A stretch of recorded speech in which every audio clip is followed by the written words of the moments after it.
Army जवान को नम आंखों से दी अंतिम विदाई। जवान की अंतिम यात्रा में उमड़े लोग, युवाओं ने निकाली तिरंगा यात्रा।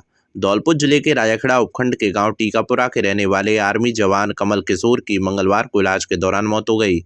जिला प्रशासन से मिली मुताबिक आर्मी जवान कमल किशोर बीमारी से जूझ रहे थे, जिनका इलाज आगरा के आर्मी हॉस्पिटल में चल रहा था।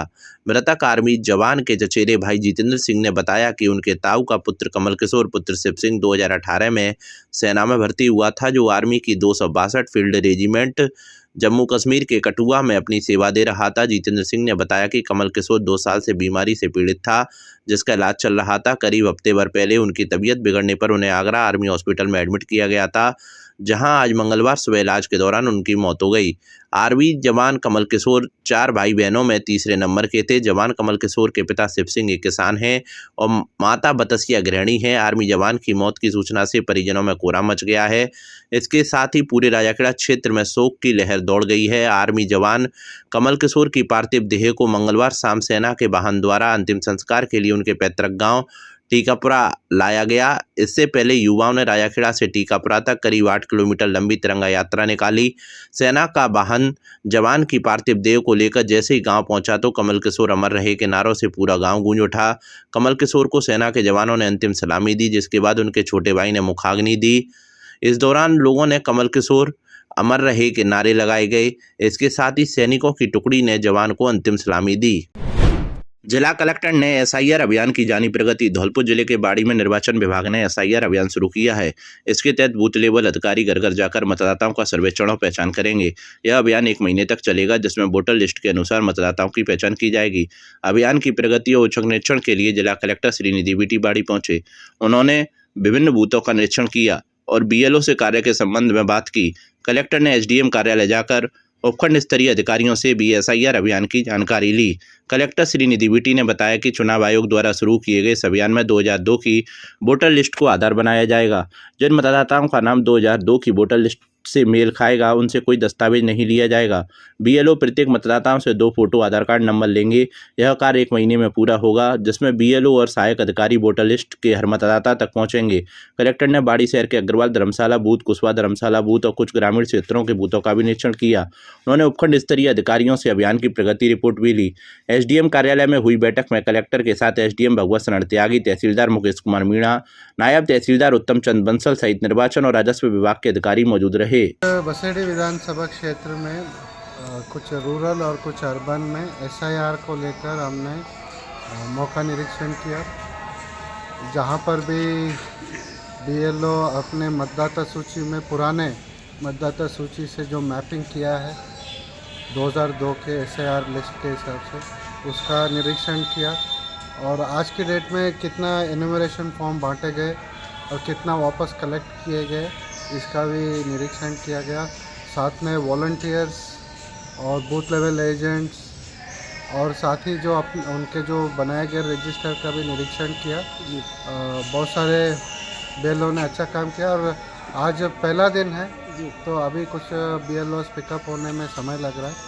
तो इसको अच्छे से तेज़ गति से करने के लिए बीएलओ को पूरा दिन का काम करने के लिए डायरेक्शन दिया है। इससे हमारी प्रगति अच्छे से आएगा और कोई भी योग्य मतदाता सूची से बाहर नहीं होगा और कोई भी अयोग्य मतदाता सूची में उसका प्रविष्टि।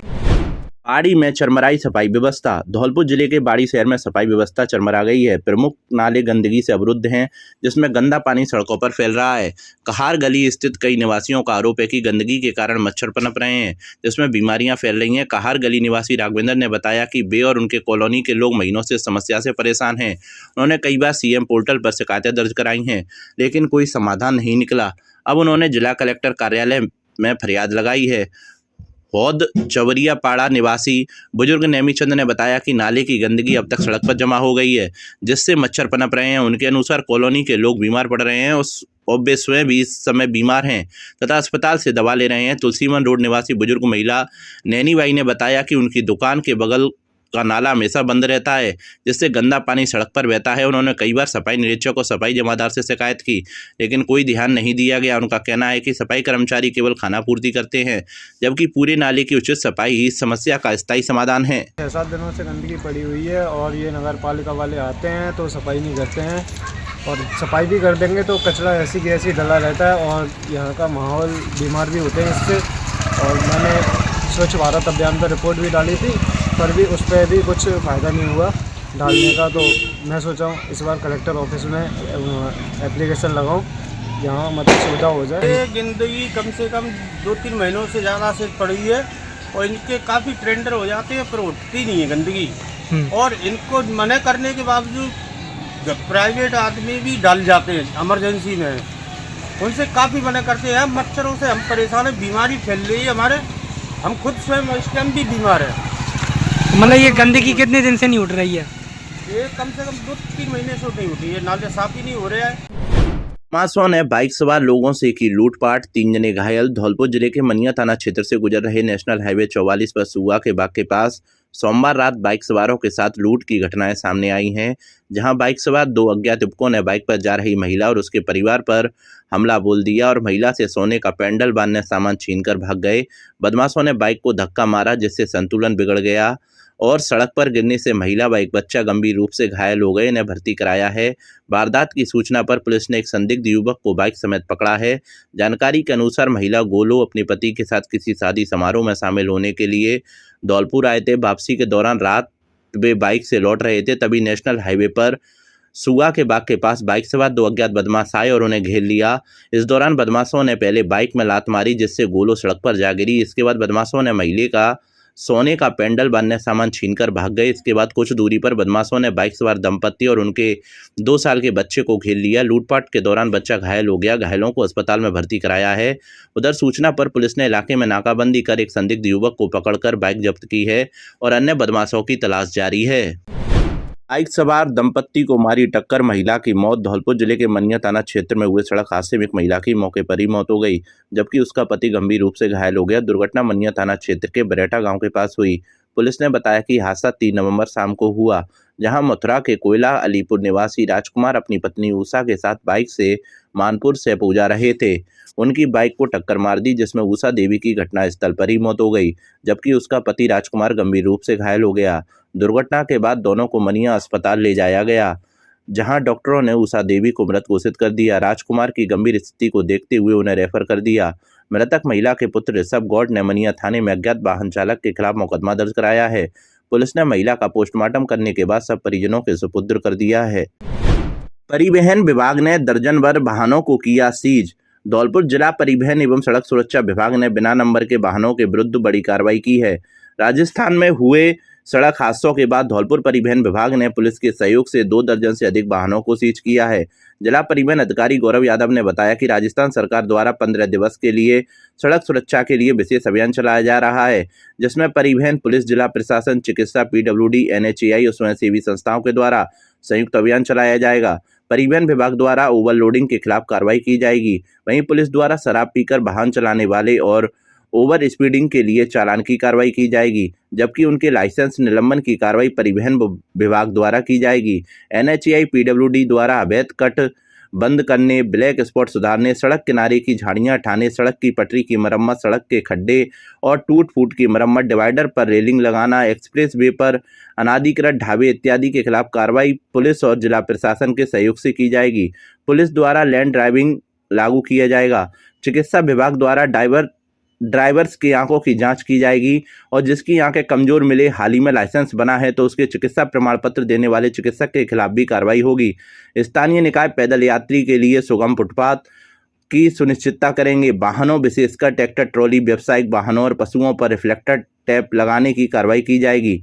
इस कार्य के लिए स्वयंसेवी संस्थाओं और आमजन का सहयोग लिया जाएगा। उन्होंने बताया कि सड़क सुरक्षा के लिए जन जागरूकता बढ़ाने के लिए भी अभियान करना है। हेलमेट लगाना, सीट बेल्ट पहनना, वाहन चलाते समय मोबाइल पर बात नहीं करने, डिपर का उपयोग करना, सड़क दुर्घटना में घायलों की मदद कर समय पर अस्पताल पहुंचाने के संबंध में जागरूकता फैलानी है। सभी विभागों को अपनी जिम्मेदारी बखूबी निभानी है। किसी भी प्रकार की लापरवाही बर्दाश्त नहीं की जाएगी।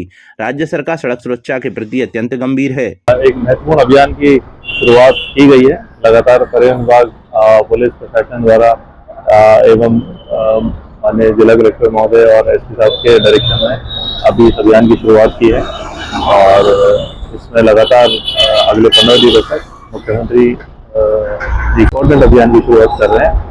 इसमें पैसेंजर व्हीकल्स को, गुड्स व्हीकल को एवं मान्य व्हीकल्स को जांच की जाएगी और चिकित्सा विभाग, पुलिस विभाग, परिवहन और बाकी जो भी स्टेक होल्डर्स है, NHAI है, तो अवैध तट अगर हैं तो वो NHAI बंद करेगा। तो इसमें सभी एक ऑलराउंड एक्टिविटीज होंगी जिसमें कि एक व्यापक स्तर पे सड़क सुरक्षा की दृष्टि से एवं पैसेंजर्स की सेफ्टी से ये अभियान चलाया जाएगा। नरेगा मजदूरों को कम भुगतान मिलने पर जताई नाराजगी। धौलपुर जिले की नगरपालिका बसेड़ी में कम भुगतान पर मजदूर महिलाओं ने नगरपालिका पहुंचकर नाराजगी जताई। मजदूर महिलाओं का कहना है कि इतनी कम मजदूरी में घर चलाना मुश्किल हो रहा है। इतने कम पैसों में घर का गुजारा कैसे करें। वहीं साइट पर किसी प्रकार की मेडिकल किट उपलब्ध नहीं रहती है। महिलाओं ने कहा कि यदि हमारी मांग पूरी नहीं हुई तो आंदोलन करने पर मजबूर होना पड़ेगा। नगरपालिका के कार्यवाहक अधिशासी अधिकारी राजवीर सिंह ने बताया कि नरेगा मजदूरों की समस्या का जल्द समाधान किया जाएगा। हम सुबह से 9 बजे से आते हैं, 8 बजे से 5 बजे तक काम करते हैं। 5 बजे तक काम करते हैं। अगर बीच में कोई घटना घट गई, मजदूर आदमी है मिस टॉल पे, तो उसकी जिम्मेदारी, कोई मेडिकल नहीं है, कुछ भी नहीं है यहाँ पे। और कोई तो महिला को क्या करेगी, वहाँ से अपने बच्चे को कहाँ से देगी। अगर बीच में लेके जा रही है झाड़ी, छुट्टी लेके जा रही है, उसकी एब्सेंट लिख रहे हैं। जब जा रहे हैं अधिकारी लोग, उसकी एब्सेंट डाल रहे हैं, सबकी क्यों डाल रहे हैं ना। और 150 रुपये की रेट दे रहे हैं, तो जब रेट पे अब क्या करोगे। बच्चे की इतना पालन पोषण हो नहीं रहा किसी का, क्या करोगे। और चेंज तो अपने उसको भी चेंज करो ना टाइम को, कि कम से कम 9 बजे थे और 4 बजे तक या 3 बजे तक का टाइम रखो उनका। महिला कब तो खाना बनाएगी बच्चे को ले, कब मिस्टॉल बजाएगी, फिर शाम को कब लाएगी यहाँ पे, क्या बजे तक आएगी अपने बच्चों को। कहे 150 रुपये का क्या करेगी वहाँ पे। भाई साहब नरेगा में कछु सुविधा करो, ना तो कोई कछु बाकी सुविधा पानी की, ना कोई गोली, ना कोई दवाई, और 5 बजे छुट्टी होती है और रेट कुछ नहीं है। बताओ तुम 150 रुपये में क्या मिलेगा। रेट बढ़ाओ या टाइम चेंज करो। तो टाइम से पैसा ही ना आ रही। हाँ, टाइम तो चेंज करो। तसीमों में 800 से अधिक प्रतिभाओं को किया सम्मानित। धौलपुर जिले के तसीमों के फौजी गार्डन डॉक्टर रामकृष्ण सिंह परमार के सानिध्य में UPNF फाउंडेशन, शहीद छतर सिंह पंचम CV सेवा समिति तसीमों, doctor RP Singh foundation, PPL group, Shri Rajput Vikas evam Kalyan संस्थान, मिशन शिक्षा आंगई के सहयोग से सर्व समाज जिला स्तरीय प्रतिभा सम्मान समारोह का आयोजन किया गया। कार्यक्रम के मुख्य अतिथि के रूप में भामाशाह Meghra Singh Royal, chairman UGPF foundation और विशिष्ट अतिथि Shakti Singh Bandikui, director UGPF foundation, शहीद समिति अध्यक्ष मांगीलाल मित्तल, नरोत्तम सिंह परमार आंगई आदि रहे। सभी अतिथियों का साफा, माला व पटका पहनाकर स्वागत किया गया। मुख्य अतिथि मेघरा सिंह रॉयल ने कहा कि समाज को आगे बढ़ाना है, इस देश को आगे बढ़ाना है। हम सभी को जाति धर्म से ऊपर उठकर टांगे खींचने के बजाय सभी को हाथ पकड़कर चलना होगा। अतिथि शक्ति सिंह ने UGPF यानी यूनाइटेड ग्लोबल पीस फाउंडेशन के बारे में बताते हुए कहा, ये फाउंडेशन शिक्षा, संबल, निराश्रित कन्याओं का विवाह, प्रतिभाशाली खिलाड़ी प्रोत्साहन, चिकित्सा और स्वास्थ्य, पर्यावरण संरक्षण, कला एवं संस्कृति संरक्षण, धरोहर संरक्षण, विकासोन्मुखी समाज निर्माण, गौ सेवा और जीवदया, युवा सशक्तिकरण आदि समाज और देश के विकास के लिए कार्य कर रहे हैं। डॉक्टर रामकृष्ण सिंह परमार ने कहा कि शिक्षा, संस्कार और संस्कृति के सामूहिक संयोजन से ही समाज बदलेगा। हम सबको एक होकर देश के विकास और समृद्धि में भागीदारी चाहिए। सभी अभिभावकों से निवेदन है कि बच्चों को उच्च शिक्षित करें, क्योंकि आप अपने बच्चों को विरासत में शिक्षा दोगे तो उनको किसी वस्तु की आवश्यकता नहीं रहेगी। कार्यक्रम से पूर्व अतिथियों को राजौरा टोल से रिसीव कर गाड़ियों के काफिले के साथ तसीमों पहुंचे, जहां से पुष्प चक्र लेकर शहीद छतर सिंह और शहीद पंचम सिंह को जयकारों के साथ शहीद स्मारक पहुंच शहीदों को नमन किया। कार्यक्रम का संचालन कवि संजीव परमार, राजवीर सिंह परमार द्वारा किया गया। इस मौके पर आयोजन समिति सहित सैकड़ों गणमान्य नागरिक और 800 से अधिक प्रतिभाएं मौजूद रहीं। आज 4 नवंबर 2025 है। आज सर्व समाज प्रतिभा सम्मान समारोह हमारी टीम ने मिलकर के यहाँ आयोजित किया, जहाँ के अंदर बड़े बड़े मुख्य अतिथि यहाँ पर जयपुर से भी पधारे, चाहे आदरणीय मेघरा सिंह जी हों। और सबसे बड़ी बात क्या है इस कार्यक्रम के अंदर देखने को मिली कि आज 600 से अधिक प्रतिभाएं, इवन 800 के आसपास प्रतिभाएं धौलपुर जिले के उन दूर दराज स्थानों से यहाँ पहुंची। और प्रतिभाओं का धैर्य और पेशेंस देखिए कि सुबह 10 बजे के आए हुए बच्चे बिना कुछ खाए पिए यहाँ पर 4 साढ़े 4 बजे तक डटे रहे। सबसे पहली चीज आती है, इसका क्या मतलब है, उन प्रतिभाओं के अंदर ललक है कि हमें भविष्य के अंदर कुछ करना है। उन प्रतिभाओं के अंदर हमारे ऊपर विश्वास है, वो हमारे इस तरह के मंचों के साथ जुड़ना चाहते हैं और उनको अच्छा फील हो रहा है। इस प्रोग्राम के कार्यक्रम ने सबसे पहले तो हमें यही ऊर्जा दी है, किस तरह के शॉर्ट नोटिस के अंदर पहुंच रही है। नंबर 1, ऐसी आयोजनों से क्या महत्ता होती है। प्रतिभा सम्मान समारोह में हमेशा कहता हूं बहुत कुछ बदलाव नहीं कर सकता, पर इसकी इंपॉर्टेंस मैं आपको बता रहा हूँ। जो बच्चा ऐसे मंचों के माध्यम से फोटो खिंचा करके गया है, आप उसके दिल के अंदर ईसीजी लगा के देखिए, उसको टैकीकार्डिया हो जाता है, उसके अंदर एड्रेनलिन हार्मोन सीक्रेट होता है और उसके अंदर उसकी नसों के अंदर ब्लड धड़कने लगता है और उसको महसूस कराता है कि मुझे कुछ करना चाहिए। यही मेरा एक मिशन है।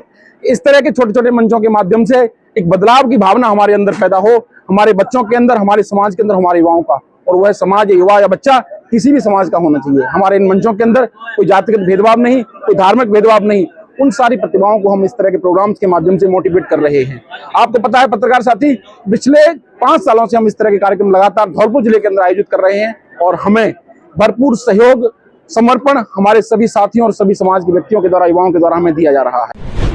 भगवान सालीग्राम और तुलसी माता का लगन टीका संपन्न। धौलपुर जिले के बसेड़ी में ठाकुर मुरली मनोहर मंदिर में 5 अक्टूबर को भगवान सालीग्राम एवं तुलसी माता के विवाह को लेकर सोमवार को मंदिर परिसर में लगन टीका कार्यक्रम संपन्न हुआ। इस दौरान दोनों पक्षों की ओर से तथा बड़ी संख्या में श्रद्धालु मौजूद रहे। इस दौरान भगवान सालीग्राम के जयकारों से मंदिर परिसर गूंज उठा। जानकारी के अनुसार भगवान सालीग्राम की ओर से ठाकुर मुरली मनोहर मंदिर पुजारी नवल किशोर कौशिक और तुलसी महारानी के पक्ष से सावित्री पत्नी स्वर्गीय धीर सिंह परमार निवासी हवेली थोक बसेड़ी के द्वारा 5 अक्टूबर को विवाह समारोह संपन्न किया जाएगा। 5 अक्टूबर को सालीग्राम जी मुरली मनोहर महाराज की बारात बैंड बाजे के साथ हवेली थोक में प्रस्थान करेगी। बाद में विवाह संपन्न होगा। इस दौरान सुरेश कौशिक, राजेंद्र प्रसाद, नवल किशोर कौशिक, अखिलेश कौशिक, कमलेश कौशिक, चंद्रप्रकाश, सत्यनारायण, लवकिशोर, राकेश सिंह, महावीर, धर्मवीर सिंह, नत्ती सिंह, लोकेन सिंह परमार, भानु प्रताप सिंह, महेश सिंह परमार आदि बड़ी संख्या में दोनों पक्षों के लोग मौजूद रहे। शेरगढ़ किले वाले हनुमान जी पर गूंजे जय हनुमान जय श्री राम के जयकारे। शंख झालरों से हुई महाआरती, भक्ति में हुआ माहौल। धौलपुर शहर के नजदीक चंबल के बेहड़ों में स्थित ऐतिहासिक शेरगढ़ किले के राजस्थान सरकार के प्राचीन राजकीय प्रत्यक्ष परिवार श्रेणी मुख्य हनुमान जी मंदिर पर मंगलवार शाम को 5 बजे महाआरती का आयोजन किया गया, जिसमें भक्तों ने शंख झालरों के साथ साथ भगवान जी की महाआरती की, जय हनुमान जय श्री राम के जयकारे भी लगाए, जिससे चंबल के बेहड़ों में घिरे किले में भक्ति में माहौल हो गया। महाआरती के मुख्य यजमान जिला परिवहन अधिकारी गौरव यादव, विशिष्ट यजमान CDPO भूपेश गर्ग, समाज सेवी पुष्पा शर्मा रहीं। मंदिर पुजारी दीपक अवस्थी ने बताया कि शेरगढ़ किले पर स्थित राजस्थान सरकार के राजकीय प्रत्यक्ष परिवार श्रेणी प्राचीन मुख्य मंदिर जी मंदिर पर मंगलवार को दोपहर 1 बजे से संगीतमय सुंदरकांड पाठ का शुभारंभ किया गया, जिसके पूरे होने पर शाम को 5 बजे शंख झालरों से महाआरती की गई। साथ ही भजन कीर्तन भी किए गए। इस दौरान भक्तों ने विधि विधान से पूजा अर्चना कर हनुमान चालीसा का पाठ भी किया और घर परिवार में सुख शांति समृद्धि की कामना की। महाआरती के बाद अन्नकूट प्रसादी का आयोजन किया गया, जिसमें बड़ी संख्या में श्रद्धालुओं ने प्रसादी पाई। इस दौरान दिनेश स्वामी, रामनिवास शास्त्री, पुष्पेंद्र राजपूत उनकी टीम ने संगीत में सुंदरकांड किया। इस मौके पर बड़ी संख्या में भक्तगण मौजूद रहे। राजनीतिक दलों के प्रतिनिधियों के साथ SIR को लेकर बैठक आयोजित। धौलपुर जिले में भारत निर्वाचन आयोग के निर्देशानुसार विशेष गहन पुनरीक्षण SIR के द्वितीय चरण का शुभारंभ 12 राज्यों एवं केंद्र शासित प्रदेशों में किया गया है। इसमें राजस्थान भी शामिल है। इस संदर्भ में कलेक्ट्रेट सभागार में उप जिला निर्वाचन अधिकारी हरिराम मीणा की अध्यक्षता में राजनीतिक दलों के प्रतिनिधियों के साथ बैठक हुई। उन्होंने कहा कि मतदाता सूची के इस पुनरीक्षण में 2002 की मतदाता सूचियों के आधार पर निर्वाचक मैपिंग की जा रही है। इसके तहत राज्य में अब तक लगभग 70% से अधिक भौतिक मैपिंग पूर्ण हो चुकी है। BLO ऐप के माध्यम से 40 वर्ष से अधिक आयु वर्ग के 80% से अधिक एवं 40 वर्ष से कम आयु वर्ग के 27% से अधिक निर्वाचकों की मैपिंग की गई है, जबकि ECI नेट पर मतदाताओं की कुल मैपिंग 52% से अधिक दर्ज की गई है। इसी अनुपात में जिले में भी कार्य हुआ है। बैठक में बताया कि विशेष गहन पुनरीक्षण के अंतर्गत निर्वाचन विभाग द्वारा प्रत्येक मतदाता के लिए परिगणना प्रपत्र तैयार किए जा रहे हैं। इनमें मतदाता के वर्तमान मतदाता सूची में दर्शाए गए आवश्यक विवरण शामिल होंगे। इसमें मतदाता का नाम, पता, विधानसभा क्षेत्र, वार्ड संख्या आदि पूर्व मुद्रित रहेगा। BLO प्रत्येक मतदाता को परिगणना प्रपत्र वितरित करेंगे। BLO भरे हुए परिगणना प्रपत्र मतदाताओं से प्राप्त कर सहायक निर्वाचक रजिस्ट्रीकरण पदाधिकारी को जमा कराएंगे। BLO प्रत्येक मतदाता के घर 3 बार जाएंगे और उन्हें परिगणना प्रपत्र भरने में सहायता करेंगे। उन्होंने बताया कि राज्य निर्वाचन विभाग के अनुसार वर्तमान में कोई भी दस्तावेज मांगे जाने की आवश्यकता परिगणना चरण के दौरान नहीं होगी। परिगणना प्रपत्र जमा कराने वाले समस्त मतदाताओं के नाम ड्राफ्ट रोल में शामिल होंगे। उन्होंने कहा कि विशेष गहन पुनरीक्षण में राजनीतिक दलों एवं उनके प्रतिनिधियों की विशेष भूमिका है। सभी राजनीतिक दलों को अपने बूथ लेवल एजेंट शीघ्र नियुक्त करना चाहिए। इन्हें आवश्यकता अनुसार प्रशिक्षित भी किया जाएगा। BLA मतदाताओं तक विशेष गहन पुनरीक्षण की जानकारी पहुंचाने, जन जागरण करने एवं मतदाताओं को फॉर्म भरने में सहयोग देने में महत्वपूर्ण भूमिका निभाएंगे। बीएलओ प्रतिदिन 50 परिगणना प्रपत्र प्रमाणित कर बीएलओ को जमा करवा सकते हैं। बैठक में उपस्थित विभिन्न राजनीतिक दलों के प्रतिनिधियों को एसआईआर प्रक्रिया के प्रत्येक चरण की विस्तृत जानकारी दिए हुए उप जिला निर्वाचन अधिकारी ने बताया कि यह विशेष पुनरीक्षण लोकतांत्रिक प्रक्रिया की पवित्रता बनाए रखने की दिशा में एक महत्वपूर्ण पहल है। उन्होंने सभी नागरिकों से अपील की है कि वे गणना प्रपत्र अवश्य भरें और मतदाता सूची में अपनी जानकारी की पुष्टि करें। बैठक के दौरान जिला अध्यक्ष कांग्रेस साकेत बिहारी शर्मा, जिला अध्यक्ष आम आदमी पार्टी मुबीन अहमद फारूकी, जिला संयोजक भाजपा डॉक्टर मनोज शर्मा आदि उपस्थित रहे। निर्वाचन विभाग द्वारा जो एसआईआर से संबंधित कार्यक्रम सभी क्षेत्रों में चलाया जा रहा है, उसके प्रारूप में हम लोगों को समय समय पर सारी जानकारी दी गई है और हम लोगों ने भी सारी जानकारी अपने जो BLA-2 एजेंट बने हुए हैं उनको दी है। इसमें किसी भी पब्लिक को वोटर से संबंधित एसआईआर को ऐसा नहीं समझें कि इसमें कोई समस्या है। कोई भी समस्या नहीं है। आपको सिर्फ इतना सा काम करना है कि आपके घर पर जो BLO साहब फॉर्म दे करके आएंगे तो आपको निश्चित रूप से उस फॉर्म को भर करके देना है। एक फॉर्म घर पर रह जाएगा, BLO साहब को लौटाना है। अगर आप पर वो नहीं भरा जाता है तो इसके लिए आप BLO साहब से अपनी मदद ले सकते हैं। इसमें कोई घबराने की बात नहीं है। निश्चित रूप से हर वोटर्स को ये ध्यान रखना है कि यदि उनकी जानकारी में उनका वोट 2 जगह पर है तो वो अपना वोट फॉर्म जहाँ भी उचित समझें एक जगह ही फॉर्म भर के दें, ताकि उनकी यह चीज़ नहीं जाए कि उन्होंने गलत किया है। अगर आपने इस पर ध्यान नहीं दिया, जो 2 जगह अगर आपने फॉर्म भर दिया तो निश्चित रूप से आपके खिलाफ कार्रवाई होगी। तो मैं तो यही कहना चाहूँगा कि आप निश्चित रूप से फॉर्म को एक ही जगह भर के दें और एक ही जगह अपना वोट रखें। परिवार के जितने भी सदस्य हैं जो 2002 से रह रहे हैं उनके लिए कोई परेशानी की बात नहीं है। उनका हर वोटर 2002 की सूची से आइडेंटिफाई किया जाएगा।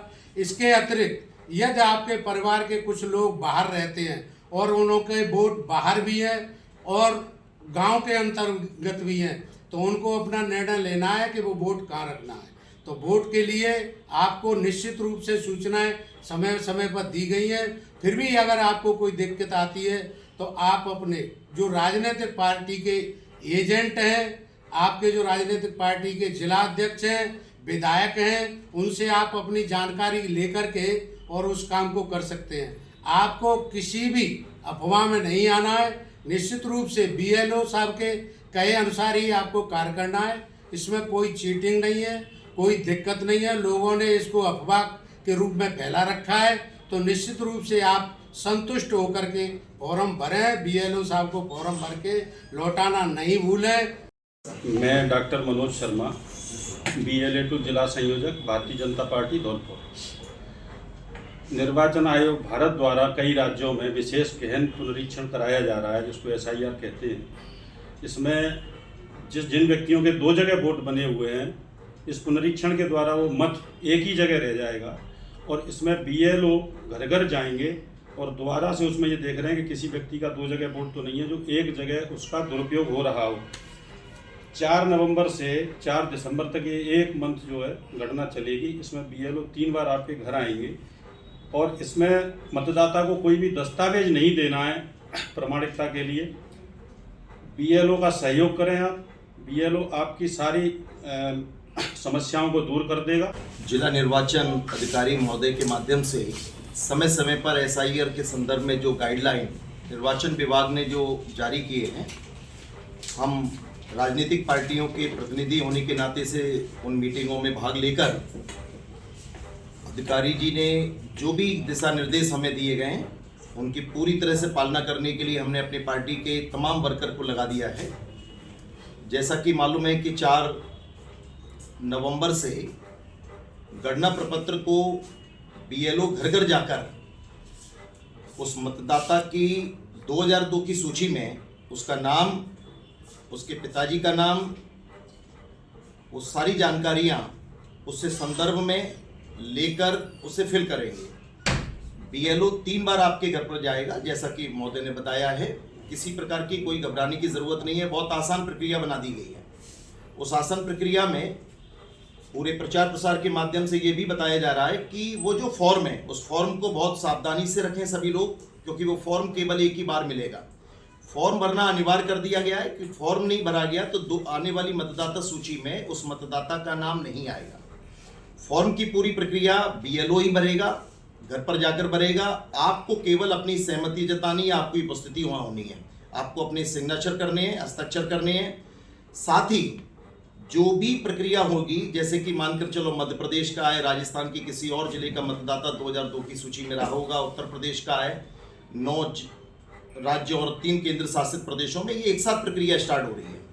इसीलिए उनके मोबाइल में ही, BLO के मोबाइल में ही ये सुविधा दे दी गई है कि वो आपका पिछली 2002 की लिस्ट का नाम निकालेगा। अगर आपका नाम नहीं है तो आपके पेरेंट्स का नाम से निकालेगा। आपको केवल अपनी विधानसभा का नाम, मतदान केंद्र का नाम वो जो है टैली करना है। इससे कोई घबराने की जरूरत नहीं है। कुछ लोग जो एक भ्रमित प्रचार में लगे हुए हैं कि भाई जो नाम है पुराने नाम में कुछ संशोधन है, आपके नाम में संशोधन है, केवल उसका नाम उससे मैच करता है वो अपना लिया जाएगा। BLO को आपको फॉर्म, पहले BLO आपके सामने आपके घर पर आकर फॉर्म देंगे, उसके बाद आप आराम से उसे खुद भी भर सकते हैं। वैसे BLO को ही भरवाना है, कोशिश करें। मैं मतदाताओं से निवेदन करना चाहूँगा कि BLO के माध्यम से ही भरवाएं, BLO ही खुद भरें। उसके बाद में जाकर वो BLO आपसे फॉर्म को कलेक्ट करेगा। 2-3 पॉइंट है आपको विशेष तौर पर ध्यान रखना है। उसमें पहला बात ये कि किसी भी तरीके की कोई भी बात को छिपाएं नहीं। अगर परिवार के अंदर कोई व्यक्ति नहीं रहा है तो उसे क्लियर उनको बताएं। जैसा कि उस फॉर्म में क्लियर लिखा गया है कि अगर आपने अपनी सूचनाएं गलत दी तो सूचना गलत होने पर आप पर कार्रवाई करी जाएगी, 1 साल की सज़ा, जुर्माना जो भी है। तो सभी लोगों से मेरा एक राजनीतिक पार्टी के जिलाध्यक्ष होने के नाते से निवेदन ये है कि आप सही फॉर्मेलिटीज़ करें, सही भरें। और BLO आपके साथ, जिला निर्वाचन आयोग आपके साथ पूरी तरह से किसी भी परेशानी के लिए तैयार है। फिर भी कोई परेशानी आती है तो आपको राजनीतिक पार्टी के जिससे भी आप मिलना चाहें वो आपकी मदद करेंगे। धौलपुर जिले के कोतवाली थाना क्षेत्र के सागरपाड़ा मोहल्ले में सोमवार को विवाहिता ने पीहर में फंदा लगाकर सुसाइड कर लिया। 28 वर्षीय कोमल पत्नी कुलदीप की 6 साल पहले शादी हुई थी। बच्चा नहीं होने से डिप्रेशन में थी। फिलहाल पुलिस मामले की जांच कर रही है। परिजनों की रिपोर्ट के आधार पर मामला दर्ज किया गया है। परिजनों ने बताया कि मृतका कुछ दिन पहले अपने चाचा के बेटे की शादी में शामिल होने के लिए मायके आई थी। तभी कार्यक्रम पूरे होने के बाद सोमवार रात को कमरे में फंदा लगा लिया। घटना पर पता चलने पर परिजनों ने उसे तत्काल जिला अस्पताल पहुंचाया, जहां चिकित्सकों ने कोमल को मृत घोषित कर दिया। मृतका के पति कुलदीप ने बताया कि शादी को 6 साल हो चुके थे, लेकिन दंपत्ति को संतान नहीं थी। इसी कारण कोमल पिछले कुछ समय से मानसिक अवसाद से जूझ रही थी। परिजनों का मानना है कि इसी तनाव के चलते उसने यह कदम उठाया। पुलिस ने सबको जिला अस्पताल की मोर्चरी में रखवाया। पंचनामा कार्रवाई के बाद पोस्टमार्टम के लिए भेज दिया। फिलहाल पुलिस मामला दर्ज कर आसपास के लोगों से पूछताछ शुरू कर दी है। सागरपाड़ा गांव की रहने वाली कोमल जगा, उम्र 28 साल ने कल शाम को अज्ञात कारणों के कारण फांसी लगा करके जो है उसकी मृत्यु हो गई थी। पीहर पक्ष द्वारा जो FIR दी गई है उस पर 196 BNSS के तहत मर्ग दर्ज की गई है। जहां श्रीमान SDM साहब धौलपुर के द्वारा की जा रही है। मेडिकल बोर्ड द्वारा पोस्टमार्टम किया जा रहा है। बाद पोस्टमार्टम परिजनों को अंतिम संस्कार के लिए डेड बॉडी सुपुर्द की जाएगी।